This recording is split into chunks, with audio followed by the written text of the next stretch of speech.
যে বা যেকোনো সময় আমাদের স্টুডেন্টরা যখন বাড়িতে চলে যান, দেশের বাড়িতে চলে যান, এই যে আমাদের হলের মধ্যে যে সকল বিড়াল, কুকুর বসবাস করে, তাদেরকে দেখভালের জন্য, তাদেরকে খাবার দেওয়ার জন্য কিন্তু থাকে না এবং ক্যান্টিনগুলো কিন্তু অফ থাকে।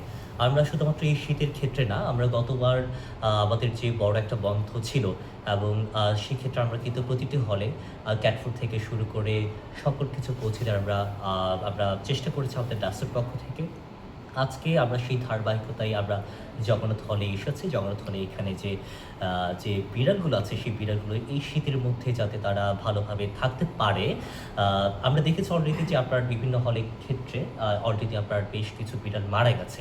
সো এই এটার এটার রোধে আমরা আজকে সেই ধারাবাহিকতায় জগন্নাথ হলে এসেছি এবং জগন্নাথ হল সংসদকেও ধন্যবাদ জানাই। আমাদের ডাকসুর পক্ষ থেকে আমাদের এই যে আমাদের উদ্যোগ, এই উদ্যোগে সাড়া দেওয়ার জন্য। আপনাদের সকলকে ধন্যবাদ।